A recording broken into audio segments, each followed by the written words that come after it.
penuh dari kepala keluarga.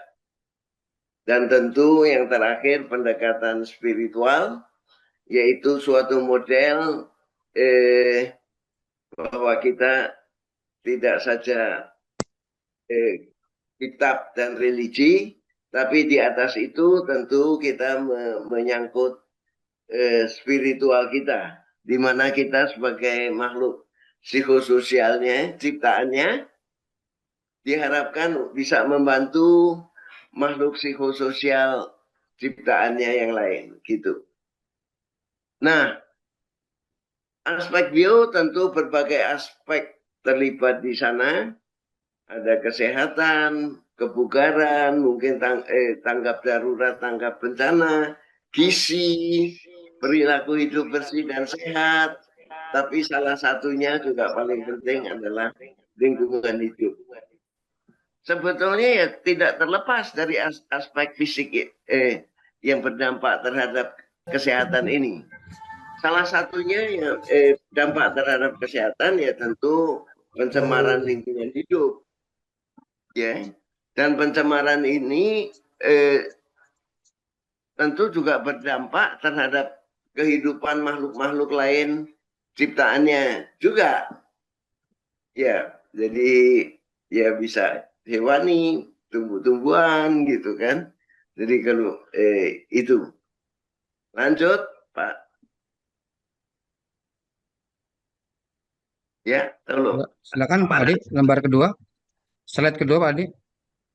Ya, nah kita sendiri kan itu menghadapi masalah-masalah kependudukan itu. Dengan adanya pembangunan itu, modernisasi menyebabkan perubahan, berbagai perubahan sosial, perilaku, ekonomi, dan lingkungan itu. Nah, adanya masalah kependudukan yang tidak mungkin dapat dipenuhi semua kebutuhan-kebutuhannya, mengakibatkan tumbuh dan berkembangnya kantong-kantong pemukiman kumuh dengan permasalahan, ya itulah salah satunya pencemaran lingkungan hidup tadi. Itu ya Pak Adi lanjut. Iya, siap. Nah, permasalahannya sebetulnya semua orang sudah tahu, ya. Permasalahan lingkungan hidup ya saat ini karena pertambahan penduduk yang begitu cepat, ya, ruang terbuka hijau berkurang, jumlah tanaman berkurang, jadi timbul hilangnya paru-paru kota. Dan resapan karena tumbuhan kurang, resapan air hilang, terbatas, jadi akhirnya bisa jadi banjir-banjir gitu. Nah, pencemaran lingkungan sendiri terutama yang disebabkan buangan limbah domestik padat itu semua bisa terjadi dari limbah buangan padat, cair, yang termasuk cair itu di pemukiman biasanya black sama grey. Black itu dari MCK dan grey itu biasanya dirasakan bahwa itu dari laut dan linen, cucian, grey. Ya. Jadi tentu ada limbah buangan gas dan lain-lain. Gitu. Nah, saat ini perilaku masyarakat itu jadi masalah. Karena tidak mendukung budaya disiplin, budaya bersih, dan menyebabkan masalah buangan-buangan sampah yang berdampak pada pencemaran tanah, air, dan udara itu. Nah, buangan sampah yang ada di komunitas-komunitas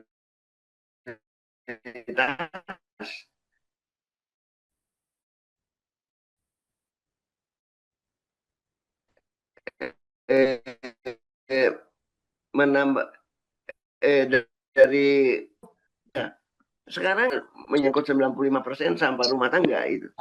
Jadi dan sampah-sampah ini tentu berdampak pada kesehatan, ya, dengan adanya berbagai macam serangga-serangga, lalat-lalat dan bau-bau yang tidak sedap itu. Ya, lanjut. Lanjut, Pradi. Siap. Nah, limbah buangan pada di DKI sendiri memang membuat masalah itu. Dan itu masalah-masalah itu saat ini memang sulit diatasi. Baik karena jumlahnya sampah yang dibuang warga dan lahan-lahan yang sempit, ya, dan lain-lain lah. Juga pembangunan yang ada selama ini dengan cara mengumpulkan, kemudian mengangkut dan membuang sampah terpusat itu ke Bantar Gebang, kalau di DKI, tentu menyebabkan volume buangan sampah menjadi besar sekali di Bantar Gebang. Sampai rubuh-rubuh menimpa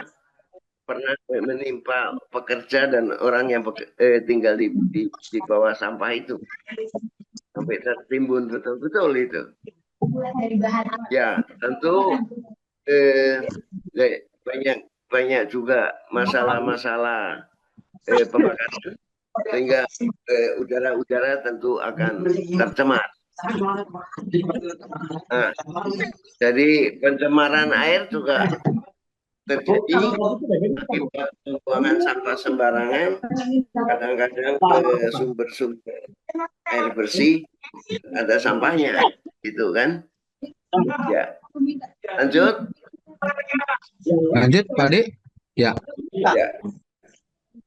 Nah, masalah perilaku yang tidak mendukung itu tentu berdampak pada pencemaran terhadap tanah air dan udara.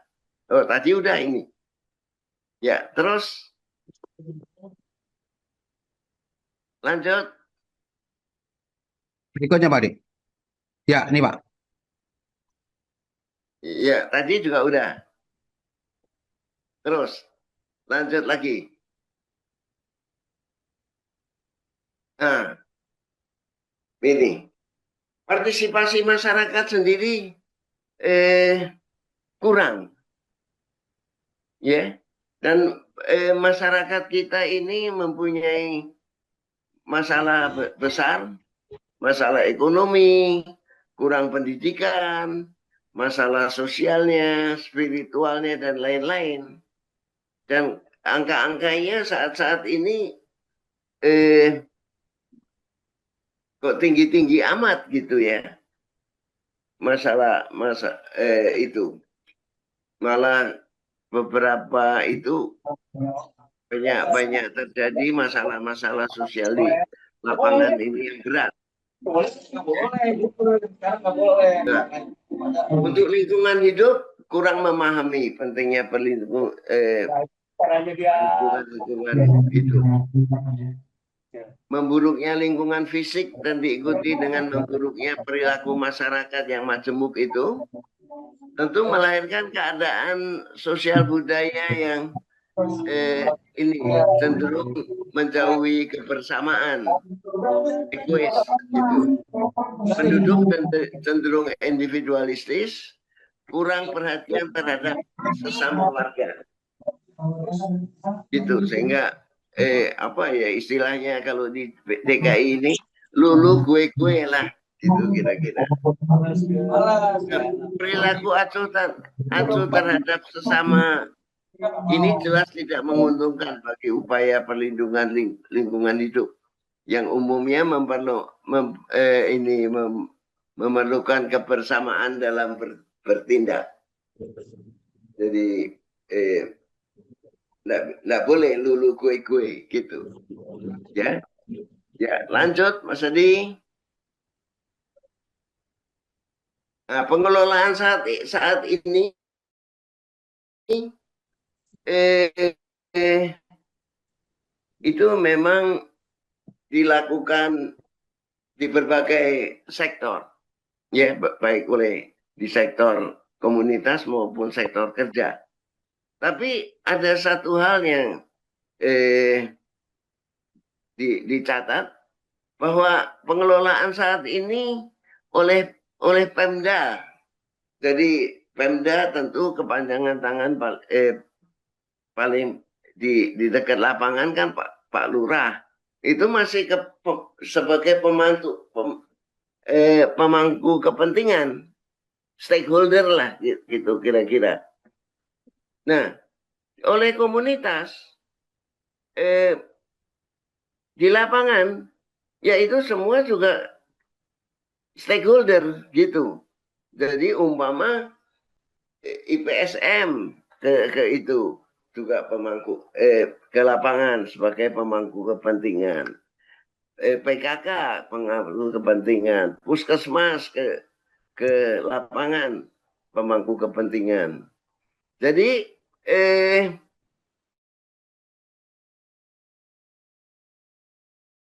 saat ini kan buangan sampah lebih tersentralisasi gitu. Apalagi di lapangan itu kegiatan buangan-buangan terpusat itu biasanya karena sanitary landfill dan open dumping itu. Jadi digali, ditimbun situ, atau ditimbun di daerah terbuka. Atau sekarang juga dilakukan berbagai kegiatan untuk mengurangi sampah, 4R itu, ya, mengurangi sampah, menggunakan ulang, mendaur ulang, atau mengganti ulang gitu. Jadi kalau plastik sekarang banyak plastiknya ramah lingkungan katanya, ya. Terus ada beberapa kegiatan bank sampah, terus ada beberapa kegiatan untuk memanfaatkan kreatif, tapi juga masih terbatas. Ya. Lanjut. Ya. Nah, saat ini memang pengalaman dari MDGs 2015, jadi pendekatan semua kegiatan di komunitas melalui pendekatan keluarga. Dan di keluarga itu biasanya hanya dilakukan oleh ibu-ibu, bapaknya keluar, keluarganya nggak ada, lansia-lansia di rumah biasanya malah di bekap terus, jangan kerja, jangan masak, mau berkebun jangan mau bersih jangan gitu.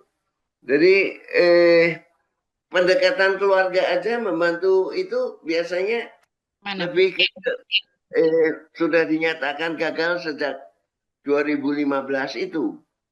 Jadi saat ini tentu diteruskan melalui program-program SDGs itu, Sustainable Development Goal sampai 2035.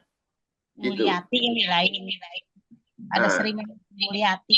Nah, di dalam komunitas sendiri, tentu kita berdayakan masyarakatnya itu, kita ingin mencapai suatu kegiatan dari masyarakat, oleh masyarakat dan untuk masyarakat, bukan oleh stakeholder pemangku kepentingan itu.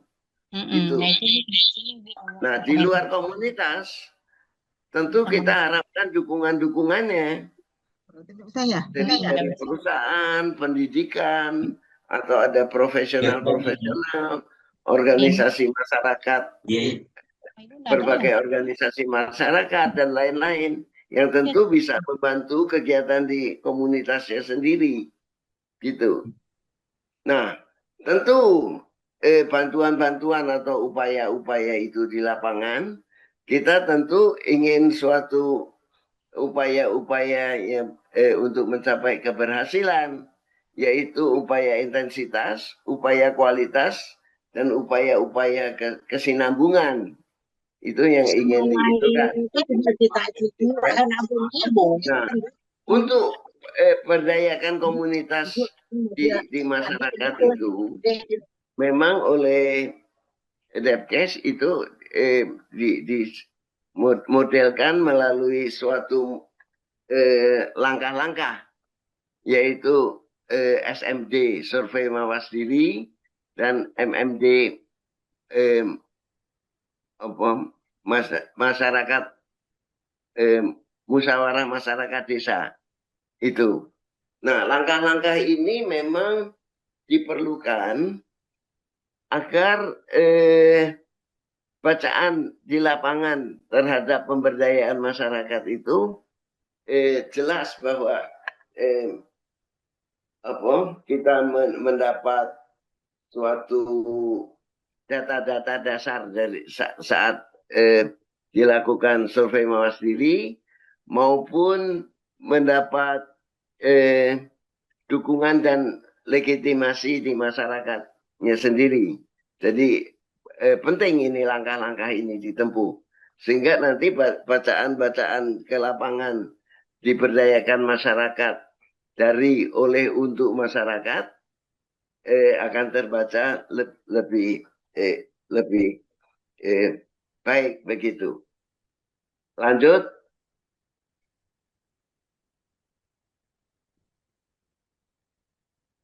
Nah, strategi memang kita buat itu. Jadi kita coba buatkan.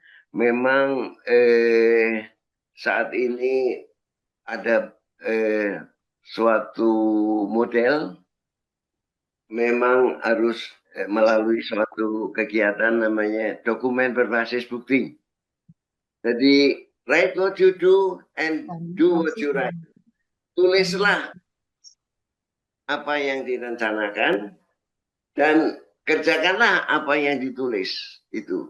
Jadi memang kegiatan ini penting sekali dan biasanya enggak terselenggara gitu. Jadi nanti kalau memang butuh kegiatan model-model begini, mungkin bisa yang kami informasikan begitu. Ya, jadi kita akan buat kantor time of reference di mana perencanaan dibuat, terus pembuatan kebijakan dari kebijakan yang besar maupun pecahan-pecahan kebijakan dari pecahan program-program itu. Ya, mungkin juga akan dibuat suatu pembuatan SOP. Dan nanti SOP ini tentu akan diterapkan ke perintah kerja gitu. Tapi di atas itu biasanya dibuat checklist. Nah, selama ini banyak kegagalan terjadi karena banyak program-program di lapangan kan terjadi dari banyak muatan-muatan teknisnya. Nah, agak sulit diterapkan oleh ya muatan tekniknya yang luas gitu. Sehingga diperlukan sekali checklist ini. Nah, biasanya pemegang SOP juga pemegang checklist. Sehingga biasanya bosan ibu-ibu kita itu. Jadi mungkin nanti akan dipisahkan antara kegiatan SOP ini, tenaga penggerak lapangan dan checklist ya bos-bosnya tenaga penggerak ini kan begitu ya. Nah, lanjut. Yuk, siap. Nah, itulah TOR. TOR nanti kita akan siapkan bagaimana pendahuluan melalui latar belakang dan maksud tujuan, tentu perencanaan di lapangan, terus tentu ada evaluasi apa yang dikerjakan di lapangan itu nanti tentang masukan, proses dan keluaran, begitu. Ya, lanjut. Mungkin ada penutup sedikit. Ya. Nah, inilah kebijakan. Memang kita saat ini banyak sekali kegiatan kita tentang kebijakan ini. Karena kebijakan ini sebetulnya dibutuhkan sekali kalau kita bentuk pos, tentu kebijakan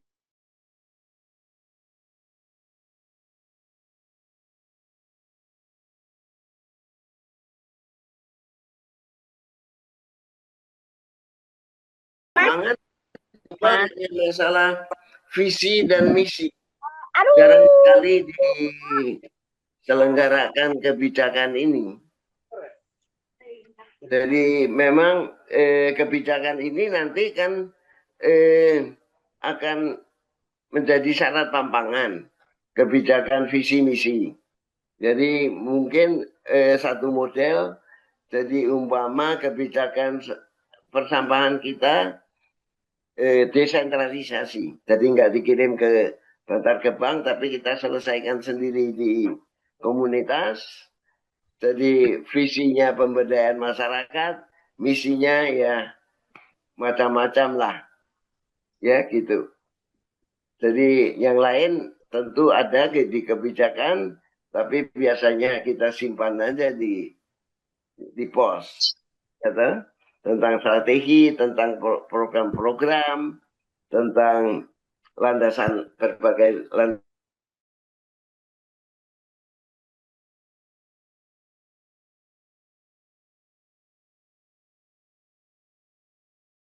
lanjut. Lanjut, Pak Ade. Ya, Oke. nah kita memang mencoba membuat suatu model ini untuk pemanfaatan kreatif itu.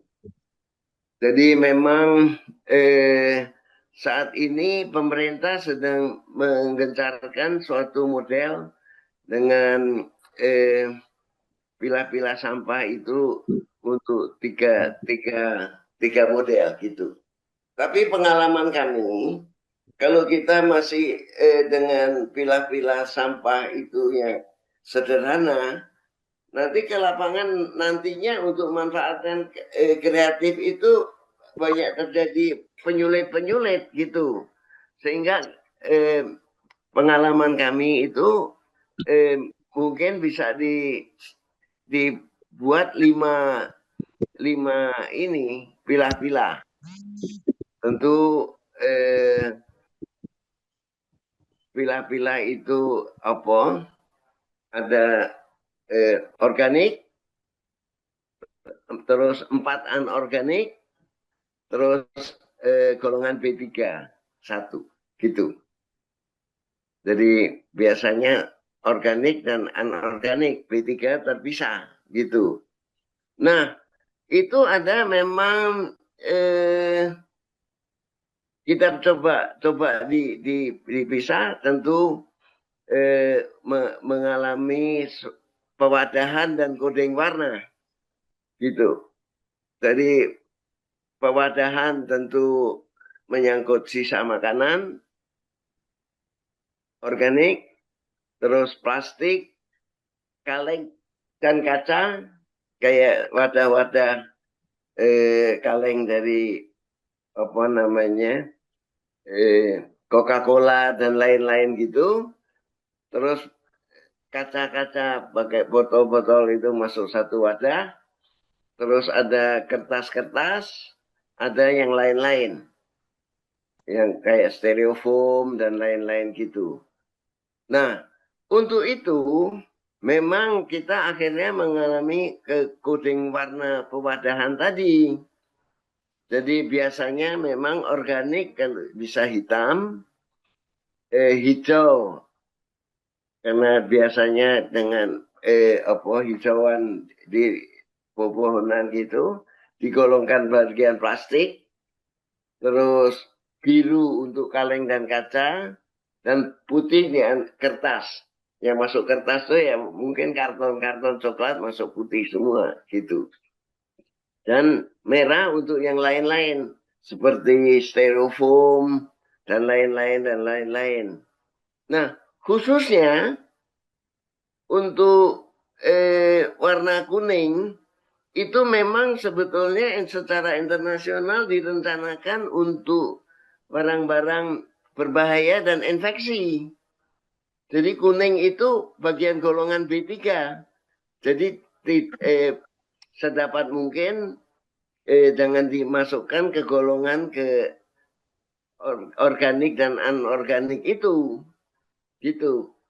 Ya, tentu nanti tempat-tempat ini akan kita transport ke daerah dengan peralatan-peralatan khusus, gerobak-gerobak khusus yang direncanakan untuk dibawa ke tempat penyimpanan sementara atau tempat penyimpanan akhir untuk nantinya akan dimanfaatkan secara kreatif. Nah, begitu. Lanjut.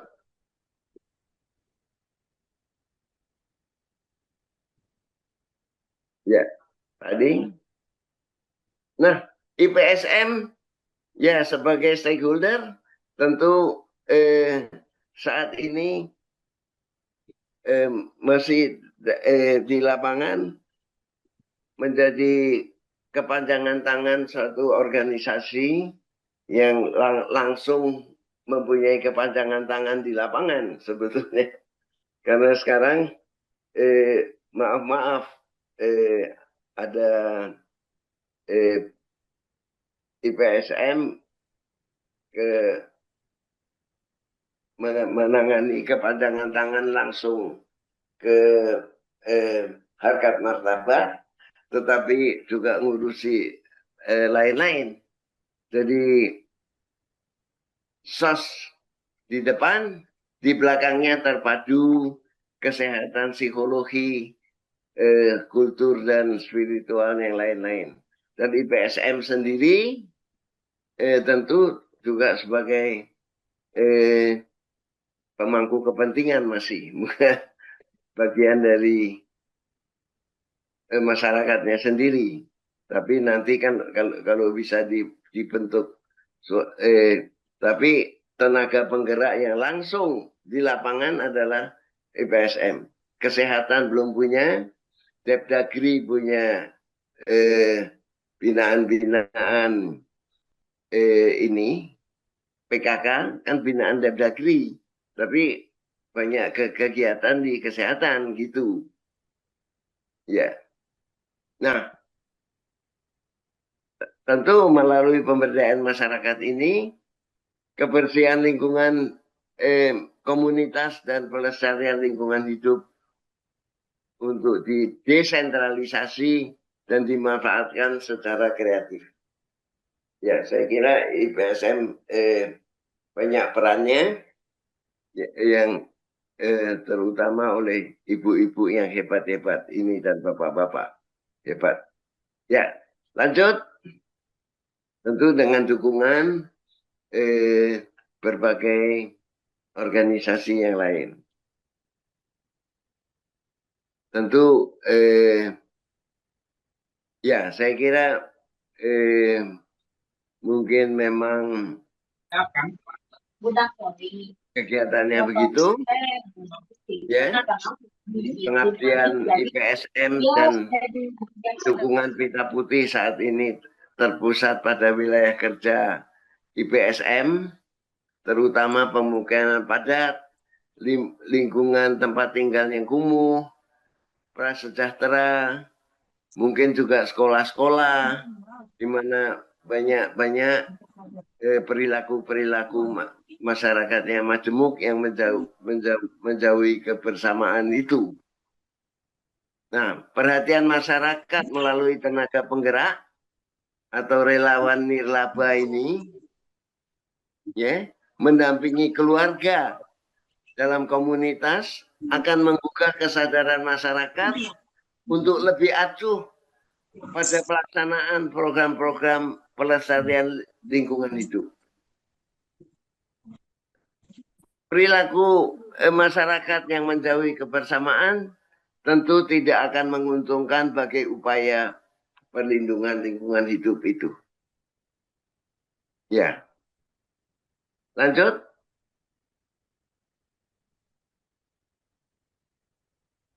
Lanjut, Pak De. Terima kasih. Ibu-ibu yang hebat, bapak-bapak yang hebat. Jadi kita akan menunggu diskusi. Terima kasih. Begitu Pak Juadi, sementara kita sampaikan. Siap. Mungkin diskusikan.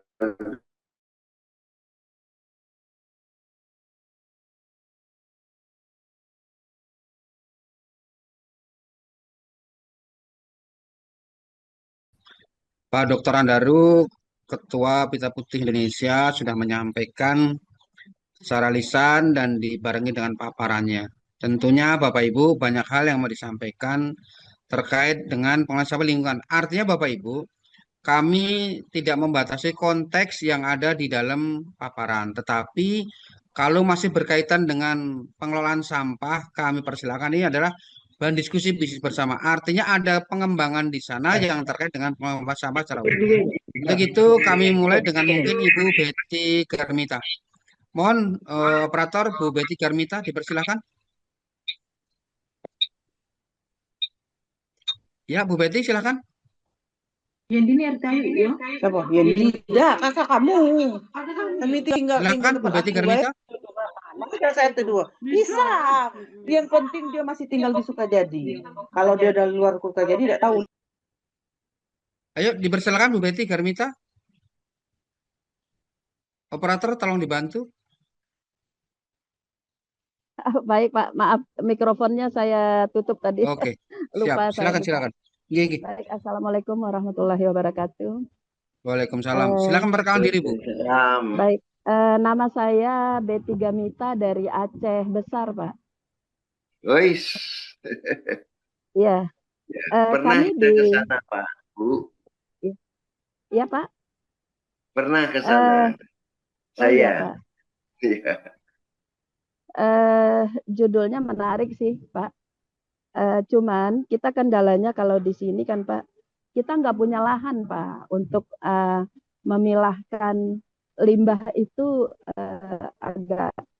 agak ini ya Pak, agak kewalahan kita karena lahan tidak punya Pak. Tapi secara pribadi saya sudah melakukan itu Pak. Kalau untuk hari-hari itu limbah yang basah kita pisahkan untuk kompos Pak di kebun sendiri. Jadi belum dalam kapasitas besar. Kalau kita ingin melakukannya dalam kapasitas besar, kita kendalanya memang lahan, Pak. Habis itu, Pak, kan daerah kita ini banyak kepala desa itu sudah membuat angkutan untuk sampah, Pak. Jadi ada iuran per kakak itu, per kepala keluarga itu ada diambil iuran. Jadi sampah itu sudah diletakkan aja di depan rumah tuh. Nah, jadi ada sampahnya gitu. Jadi belum ada tapi pemilahan sampah basah dengan sampah seperti plastik gitu Pak. Mungkin kalau kendala kita di sini khususnya di Aceh ya Pak. Tapi saya menarik itu Pak karena sudah saya lakukan di rumah. Kami sudah melakukannya itu sudah mulai melakukan untuk pribadi Pak, untuk kompos kita buat pupuk ya Pak untuk tanaman di kebun sendiri. Tapi kalau untuk dalam skala besarnya itu belum kita mulai Pak. Tapi memang cukup menarik. Cuman itulah Pak kendala kita mungkin di lahan ya Pak. Mungkin itu aja Pak. Terima kasih. Assalamualaikum warahmatullahi wabarakatuh. Waalaikumsalam. Silakan Pak Dokter langsung dijawab aja. Menyangkut desentralisasi ini Bu. Jadi memang pilah-pilah itu memang sedapat mungkin kan dilakukan di mana sampah diproduksi. Karena Ibu memproduksi di rumah tangga, Iya. Tentu pilah-pilah awal sudah dilakukan di rumah ibu, gitu. Tapi Iya. memang kalau digarap di rumah ya memang nggak cukup. Karena itu biasanya ini dipusatkan sedikit di wilayah itu. Jadi tentu bisa banyak dilakukan gitu. Nah biasanya kan eh, sampah-sampah sampah-sampah itu eh, kalau sudah dipilah-pilah kan perlu tempat-tempat tertentu. Nah, yang paling sering jadi masalah itu adalah memang di organik itu karena organik itu bisa jadi bau gitu. Dan itu bisa ada dua sistem. Satu dipercepat, satu dialami aja. Dialami aja biasanya ya memang dibusukkan, digali tanah, ditaruh begitu, biar busuk sendiri gitu. Ada yang busuk sendiri atau ditaruh sebar di sekitar pohon-pohon atau mungkin hutan-hutan di sekitar begitu. Atau bisa dipercepat pembusukannya menggunakan beberapa sistem. Salah satunya ragi atau kuman efektif mikroorganisme itu. Dan itu jangan dipilih yang aerobik bau. Kalau gitu. Jadi dipercepat itu kalau sampah-sampah itu bisa busuk dalam sebulan 2 bulan, kalau dipercepat itu bisa ini Bu sampai 10 hari. Tempo hari ada yang kuman impor itu 3 hari katanya udah bisa busuk, tapi oleh lingkungan hidup dibatasi karena itu kuman-kuman impor yang dikhawatirkan nanti berubah itunya menjadi kuman berbahaya gitu. Akhirnya tetap masih dipakai saat ini yang umum dipakai kan EM4 itu efektif mikroorganisme 4 itu.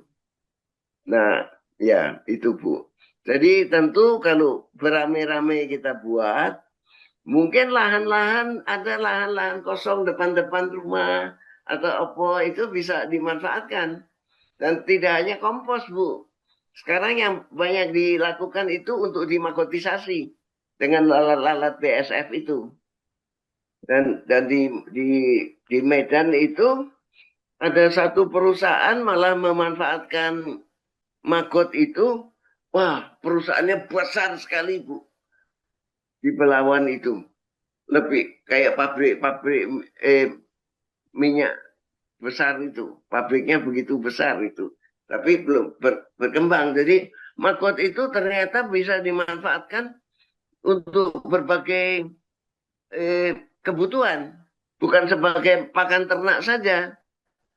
Pakan ternak bisa. Pembasmi sisa-sisa makanan bisa. Sekarang bisa jadi banyak obat-obat. Bahan-bahan obat. Bahan-bahan kecantikan. Wah, banyak itu. Nah, tapi pemanfaatan untuk organik ini sebetulnya ya banyak lah Bu. Ya, tapi tidak untuk dimanfaatkan lagi untuk tanaman-tanaman sayur. Di TikTok itu banyak kegiatan yang komposisasi malah di botol-botol bekas itu diisi tanah, diisi sisa-sisa makanan, digantung-gantung, kita tanam lagi sayur-sayur kita. Yang jadi kalau umpama potong berambang, akarnya ditanam lagi. Potong kangkung, akarnya ditanam lagi. Jadi nggak usah manfaatkan bibit-bibitnya sulit dicari, sulit dijangkau dan harganya mahal. Apa yang kita hari-hari manfaatkan bisa dimanfaatkan terus itu.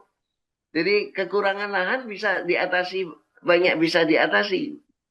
Rame-rame Bu. Ya. Masyarakatnya harus membantu Ibu. Ya. Baik Pak, mungkin ini ke depan kita coba beberapa, kita mulai coba ajaklah tetangga-tetangga kita dulu ya Pak ya. Iya, iya, Bu. Memanfaatkan yang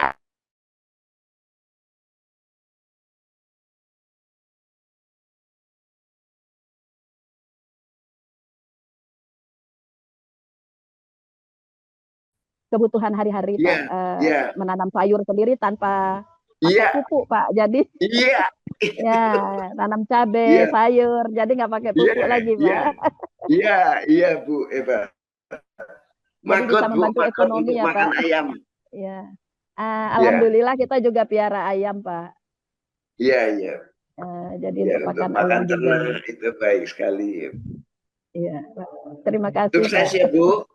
Sukses Terima untuk kasih Pak. Ibu. Terima kasih Pak Dokter, terima kasih Bu Betty Garmita. Berikutnya silakan Bu Risna Karim.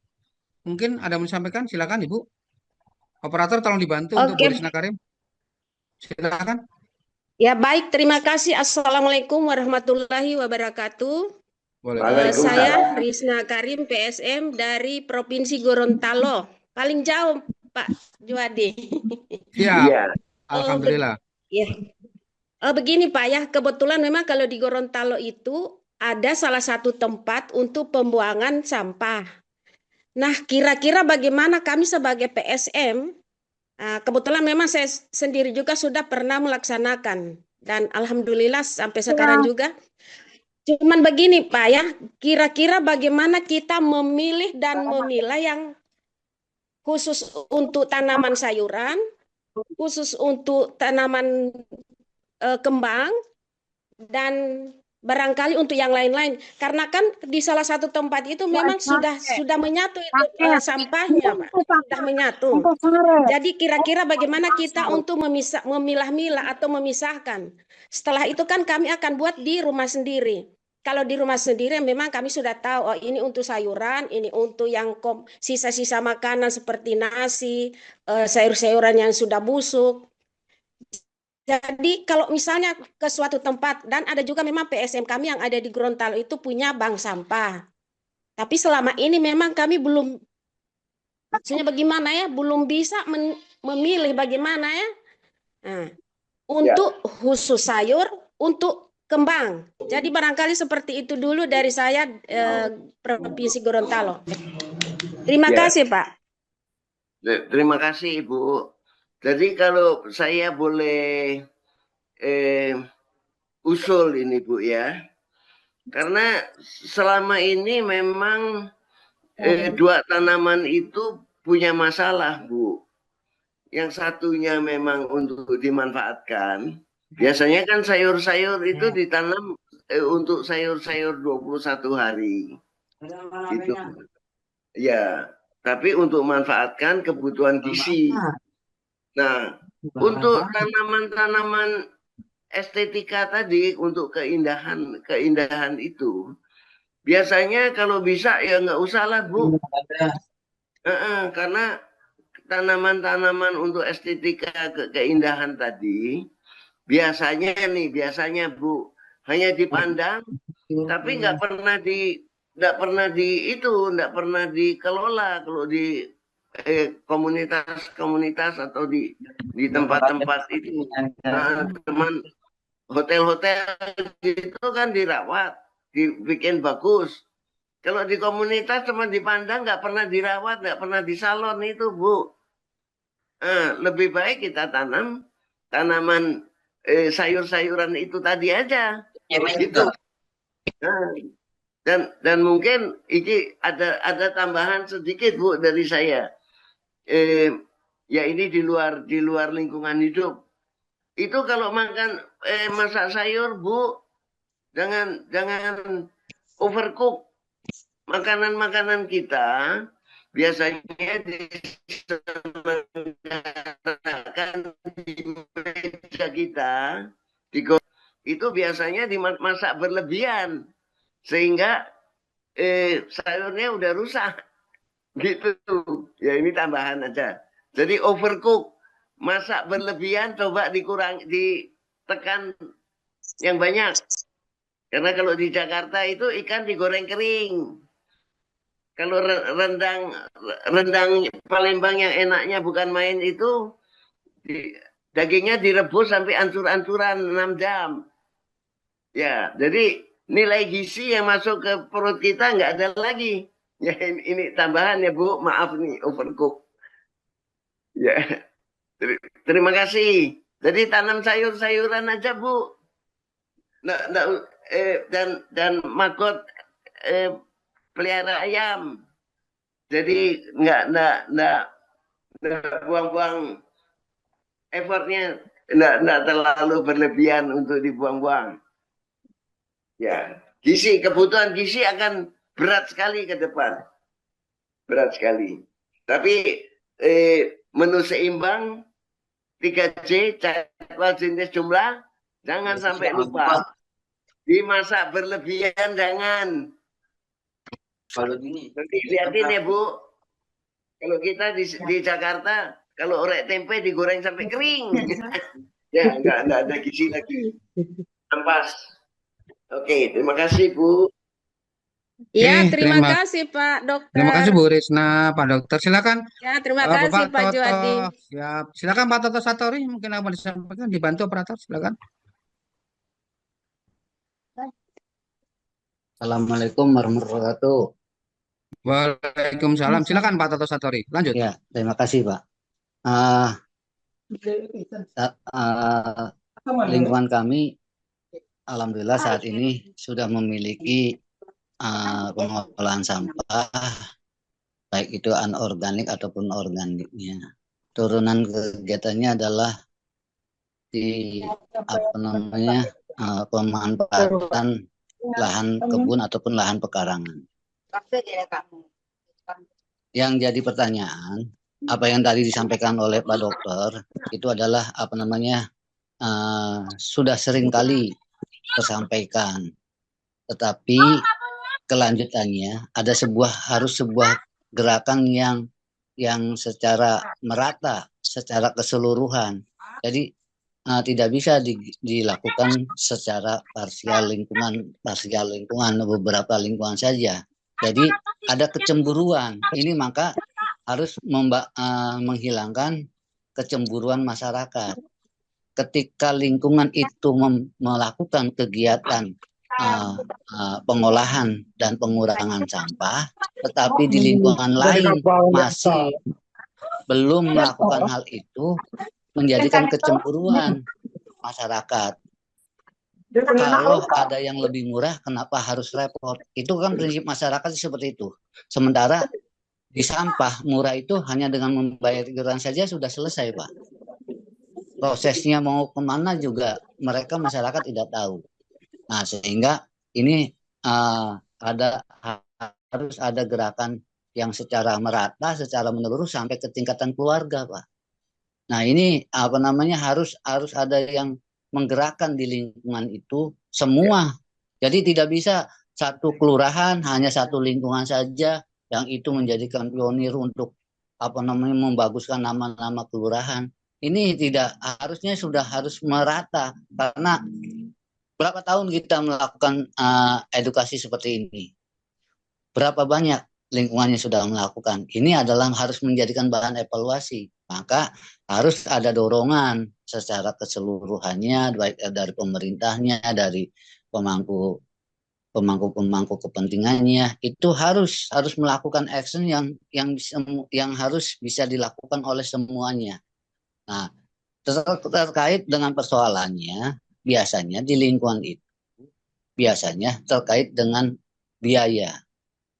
Karena kalau melakukan pengolahan secara komunal, secara banyak, itu biasanya keluar biaya. Sementara apa yang dihasilkan dari olahan itu tidak memadai dengan biaya apa yang dikeluarkan. Baik itu anorganik atau organiknya. Karena secara kebetulan saya olah sampah ini udah 5 tahun, ya itu tadi kosnya lebih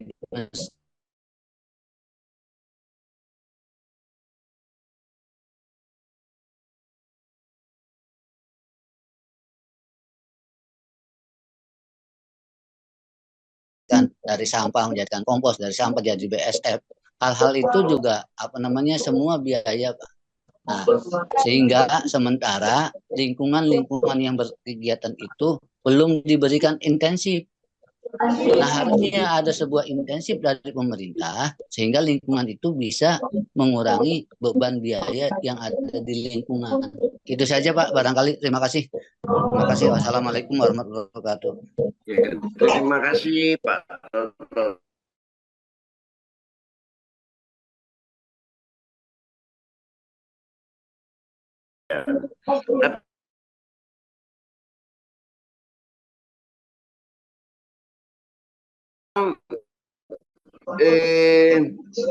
Penanganan sampah ini belum dikelola melalui suatu kegiatan pemberdayaan masyarakat itu.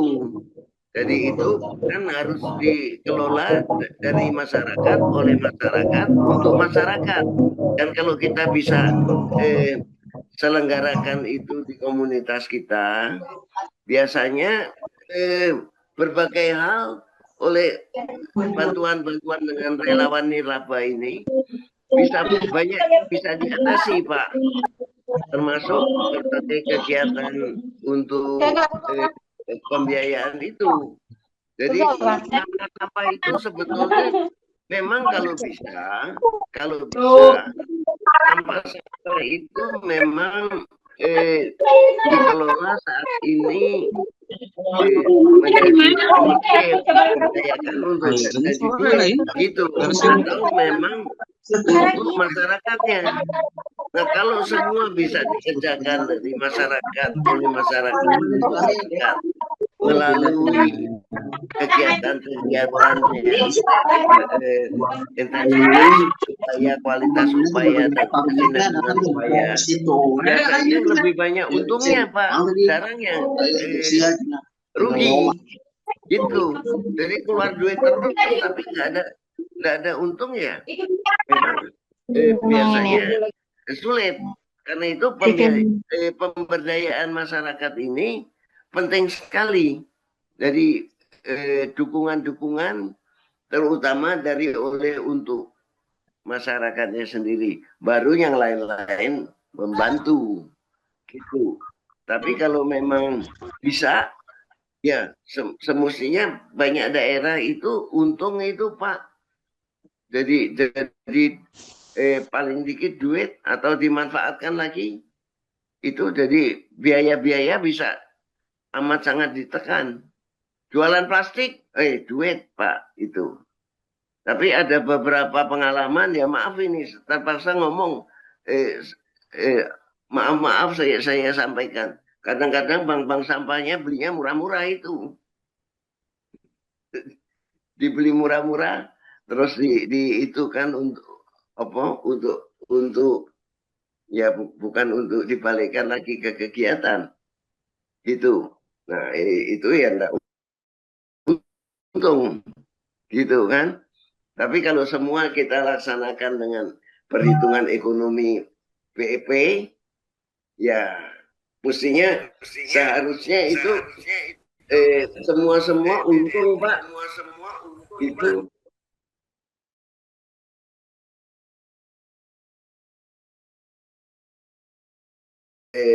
dengan relawan nirlaba, karena sekarang banyak sekali kegiatan dibiasakan datang duit. Nah, itu susah. Maaf ini ngomongnya begitu. Ya, terima kasih, Pak. Terima kasih Pak Dr. Andaru. Ya. Dengan Bapak pengelola sampah dari Cirebon luar biasa. Mereka sudah melakukan aksi, tapi ternyata terbatas dengan beberapa hal tadi. Oke, izin Bapak Ibu, masih adakah yang mau disampaikan? Ada kesempatan mungkin sekitar 10 menit lagi. Dan kami sampaikan Bapak Ibu, link daftar hadir di forum chat, silakan. Isi daftar hadir nanti secara otomatis sertifikat akan masuk ke dalam email Bapak Ibu semuanya. Jadi tidak usah khawatir apabila Bapak Ibu sudah mengisi daftar hadir. Tolong operator di-share ulang kembali daftar hadirnya. Mungkin ada yang baru masuk, ada keterlambatan mungkin karena sinyal, listrik yang padam dan sebagainya. Tolong dibantu saja. Oke, sekali lagi Boleh resen ataupun mungkin menyampaikan secara langsung?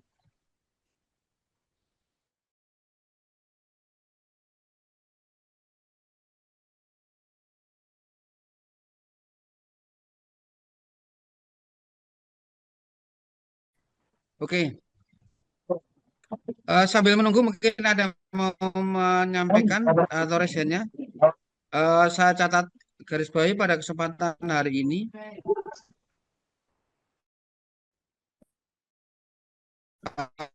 bahwa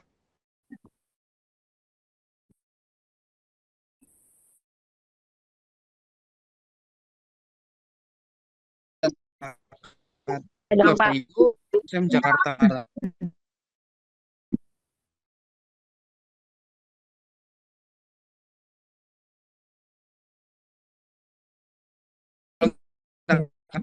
dengan dok.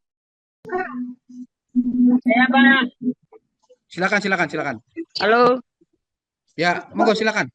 Langsung saja. Ya, perkenalkan dan sebut namanya. Assalamualaikum. Waalaikumsalam. Ya, Lanjut. Operator tolong dibantu. Assalamualaikum warahmatullahi wabarakatuh. Waalaikumsalam. Izin Pak, saya Ning dari SM Penjaringan.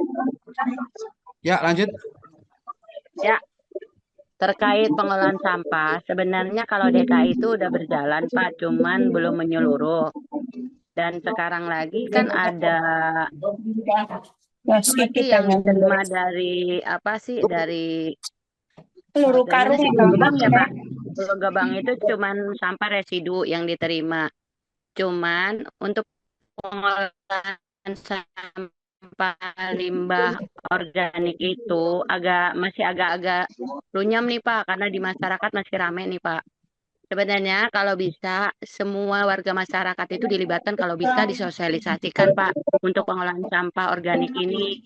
Kalau untuk pengolahan sampah non organik mungkin hampir udah merata ya, semua punya Pak. Cuman yang limbah organiknya ini yang agak susah Pak, karena menyangkut kayak sampah-sampah sisa makanan ataupun cairan itu kan perlu tempat ataupun itu ya kan.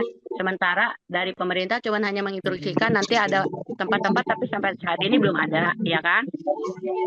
Terus mulainya kapan kan gitu. Kalau bisa jangan pengurus RT aja gitu yang hanya mendapatkan tempat-tempat tong sampah ini gitu. Jadi semua warga itu dapat gitu.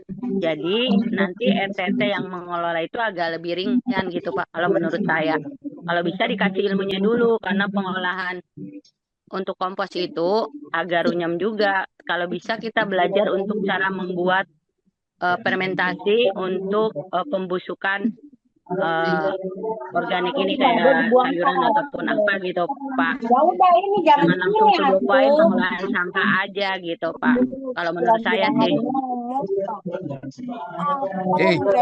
Terima kasih Bu Ning. Pak Dokter, silahkan ditanggapi karena tadi ada pointer-pointer tertentu mulai dari pemberdayaan masyarakat yang lemah, termasuk mungkin pelatihan fermentasi dan sebagainya. Silakan Pak Dokter. Terima kasih Bu Ening. Bu Ening, penjaringan berapa? Jaringan. Saya 10 Pak.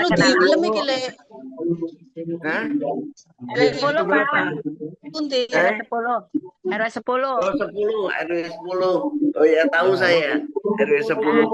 Ketemu Pak. Ya. Jadi memang itu untuk khusus untuk organik ini Bu. Memang Oh iya nggak apa-apa. Buka aja. Iya, lanjut. Silakan. Tapi kan sekarang lanjut. Organik ini sebetulnya sudah banyak sekali kegiatan yang bisa dilaksanakan untuk organik ini. Karena organik ini tidak hanya jadi kompos, tapi juga bisa untuk pangan-pangan, karena untuk budidaya itu sekarang yang lagi populer maggot, untuk maggot itu. Nah itu mungkin dengan lahan-lahan sempit di mana itu dengan mudah bisa diselenggarakan karena bisa ditumpuk ke atas. Di BSD itu ditumpuk oleh Pemda itu ditumpuk tujuh tingkat ke atas dengan 30 cm begitu. Jadi lahan-lahan sempit tapi bisa manfaatkan sisa makanan ini. Itu. Jadi banyak hal yang bisa dibuat, Bu. Tapi banyak kejadian dibuatnya dengan tanaman-tanaman itu, sayur-sayur dengan hidroponik itu jangan, Bu. Kita manfaatkan penuh itu sisa-sisa makanan itu. Jadi banyak manfaatnya. Pokoknya kalau bisa desentralisasi melalui pemberdayaan masyarakat. Bisa. Iya Pak, kebetulan saya juga dari pengurus moderasi Pak. Jadi maksud aku kan belum semua nih Pak. Kalau untuk pemilahan sampah itu kan udah hampir semua ya menyeluruh bahwa mereka memilah sampah non organik itu udah hampir semua rata memang memilah. Yeah. Yang jadi permasalahannya kan sekarang ini kan instruksinya untuk organik. Kalau non-organik itu memang udah berjalan. Kalau yang organiknya ini agak sulit karena maaf, kita juga harus punya tempat, punya iniannya, terus cara pembusukannya kan kita juga harus belajar dulu Pak. Sementara kita harus menampung, kayak RT harus menampung sampah organiknya dari masyarakat. Sementara yang mengambil pun belum kita diputuskan siapa yang bakal mengambil dan berapa hari yang akan diambil gitu kan. Karena maaf, pernah kejadian itu Pak, setiap penampungan anorganik itu diambilnya nggak seimbang sama yang ini. Jadi mereka karena tidak belajar, tidak buat bau kan gitu. Kalau kita tahu cara pengolahannya, mungkin nanti bau itu bisa hilang sendiri. Bagaimanapun juga kan ada fermentasi. Pembuatan saya pernah studi banding ke Madiun, kemana gitu, terkait pengolahan limbah sampah. Itu. Jadi melalui fermentasi yang dibuat dari buah-buahan, di banyak-banyak dicampurin ragi segala macam itu caranya gitu Pak. Cuman kan nggak semua nih yang dapat ilmu itu kalau bisa dikasih tahu seperti itu gitu Pak. Maksudnya pemberitahuan ke semua warga karena ini menyeluruh melalui Pergub 77 harus dipakai sekarang mulai Agustus kan. Gitu. Sementara di kita itu belum berjalan. Oke lah merintah sih gampang. Cuman kenyataannya ini Pak. Kalau menurut saya karena masyarakat itu kalau memang udah diajarkan contohkan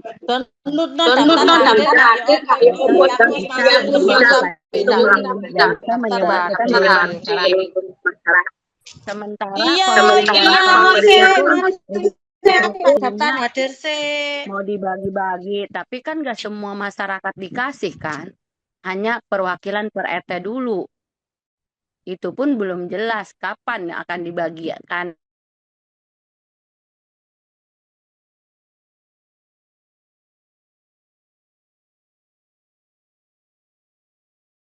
Masalah besar. Tapi sekarang kan kita itu belum dibiasakan untuk menjadi relawan nirlaba itu. Dan masalah anorganik kan sebetulnya tidak ada masalah karena daerah pemulung itu 10 kalau nggak salah Pak. Iya. Ya. Jadi jadi untuk relawan nirlaba ini khusus untuk organik ini mungkin harus diberdayakan berbagai macam pilihan Bu. Jadi jangan, tapi akan dikerjakan melalui pemberdayaan masyarakat ini dari masyarakat oleh masyarakat untuk masyarakat di tempat komunitas Ibu gitu. Jangan disentralisasi dan itu diselesaikan dengan berbagai macam masalah. Jadi umpama kayak di Semarang itu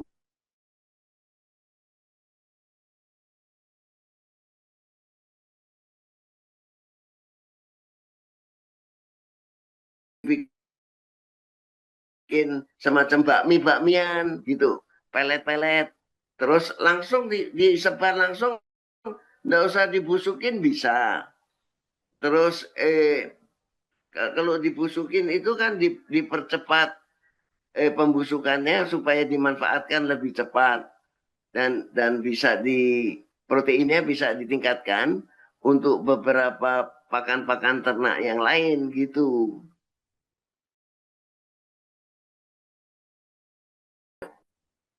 Banyak bisa kan, tapi coba kita lakukan di pemberdayaan masyarakat itu yang didukung mendukung masalah-masalah keluarga gitu. Oke, Ya, Guling di cukup daerah kali ya. lain Izin ya. ini ada yang raise hand, monggo Pak Adik atau operator dibantu. Yang raise hand silakan.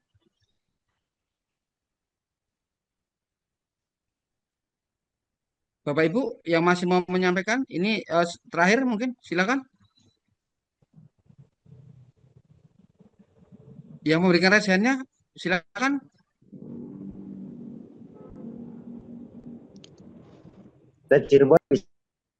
Oke, silakan, ayo masuk. Silakan.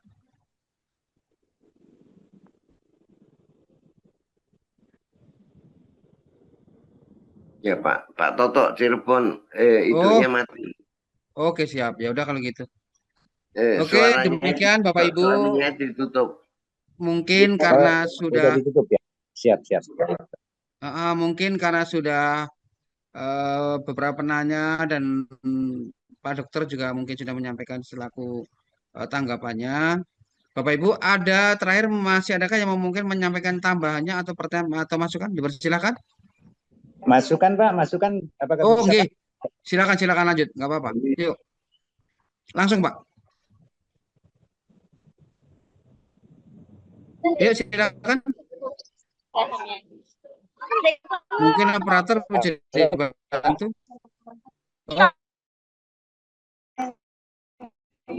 Oh, sebut nama dan dari mana Mas Adi ya? Ya silakan lanjut. Operator mungkin bisa dibantu. Waktunya mungkin ini yang terakhir. Silakan. Boleh. Assalamualaikum warahmatullahi wabarakatuh. Yuk, lanjut. Izin Pak. Yuk Mas Adi, lanjut. Ya Pak. Nah ini sangat menarik sekali karena kami dari PSM perkenalkan saya Azadi Pak dari PSM Kabupaten Tebo, Provinsi Jambi. Oh lanjut. Ya, makasih Tebu. Sangat menarik sekali yang disampaikan oleh Pak Dokter tadi dan juga pemateri tadi karena kebetulan kami tinggal di desa Pak. Mungkin kalau untuk di wilayah Perkotaan. Jawa khususnya itu untuk pengolahan sampah ini sudah masif dan sudah menjadi seperti kebutuhan karena untuk mengurai daripada sampah itu sendiri. Sedangkan kami yang masih di Tebu ini kan mayoritas masih luas perkebunannya, masih ruang lingkup di lingkungannya masih luas Pak. Jadi sampah itu saat ini masih dibuang di sekitar rumah atau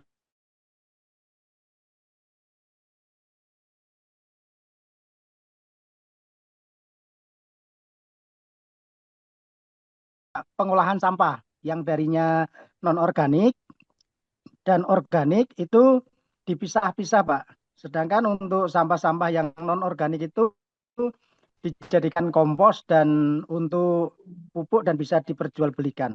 Itu yang kami tahu Pak. Akan tetapi Pak, di sini karena sebenarnya masyarakat di sini tuh sangat tertarik Pak untuk program-program seperti ini. Tapi jalan untuk pengajuan TP3R-nya ini yang sangat-sangat terkendala karena jauh dari jangkauan. Karena kan harus ke kementerian itu Pak. Nah sedangkan beberapa kali desa kami pernah mengajukan proposal untuk ke sana itu Pak. Sampai saat ini belum terdengar seperti apa, apakah ada kejelasannya ditolak atau mau diverifikasi, sampai sekarang belum tahu kedengarannya Pak. Nah siapa tahu Pak ada terobosan-terobosan baru yang bisa membantu untuk pengolahan di desa kami, yaitu TP3R-nya itu untuk sampah pemilahan dan pengolahannya.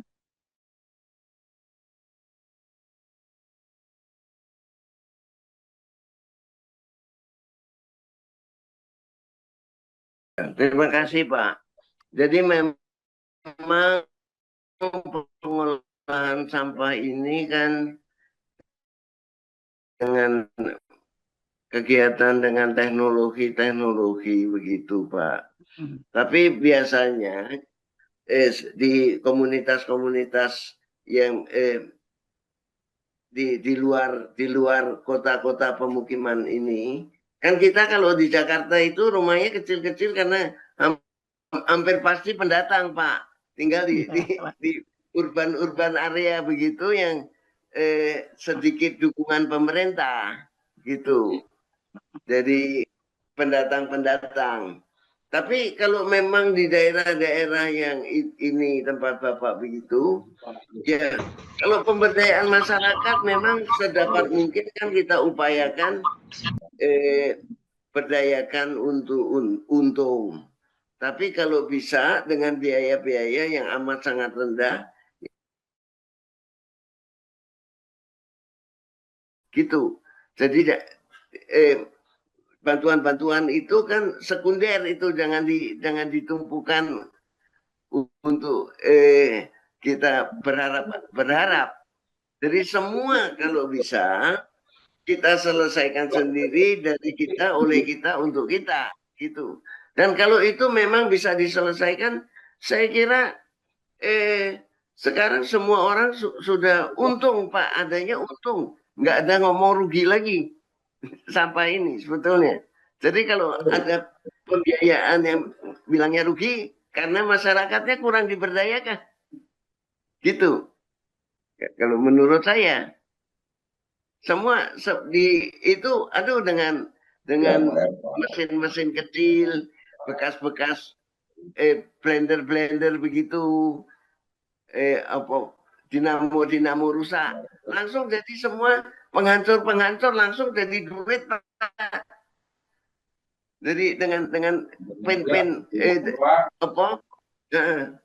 jadi ngomongnya duit dan duit sebetulnya sampah ini. Ya, kalau sampah bergantung duit itu ya salah besar. Hitung dulu. Terima kasih Mas Adi dari Tebu Jambi, luar biasa. Kehadirannya ditunggu di berikutnya tentunya. Kami berharap ini Pak Dokter nanti suatu saat bisa di narasumber berikutnya. Mungkin di sesi yang menarik dan bermanfaat buat kita semuanya. Izin Bapak Ibu, ini sekarang terakhir ya. Saya tutup, ataukah masih ada satu orang lagi yang mau menyampaikan? Oke, kalau sudah tidak ada, demikian Bapak Ibu, para peserta semuanya. Terima kasih Pak Dokter, terima kasih Pak Ade, terima kasih para peserta semuanya. Hari ini tadi maksimal sampai 182 peserta. Luar biasa, 182 peserta bersama kita.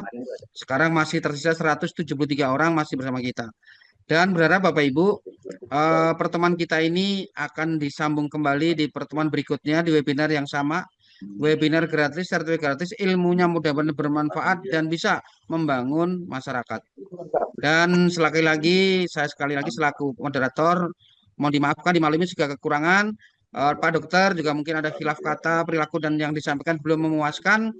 Itu tidak harapan, tapi berharap bahwa kami terlayani dengan sebaik-baiknya. Dan sekali lagi, terima kasih kepada peserta.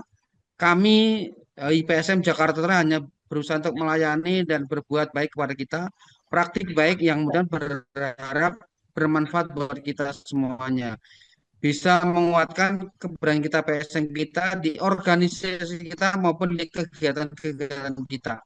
Demikian dapat kami sampaikan. Satu tutup, mari bersama dengan membacakan hamdalah. Demikian yang saya sampaikan. Yang mau chatting-chatting sendiri, tegur-tegur sapa teman, silaturahmi dengan teman-teman yang lain dipersilakan. Terima Karena kasih. beri kesempatan sampai batas waktu yang mungkin terbatas, tetapi dipersilakan. Pak Dokter, silakan kalau menurut dari. Terima kasih Pak Dokter ya. Sampai ketemu lagi di berikutnya. Oke, Ya, demikian terima saya tutup. kasih Pak Assalamualaikum Ketua, warahmatullahi Pak Dokter. wabarakatuh.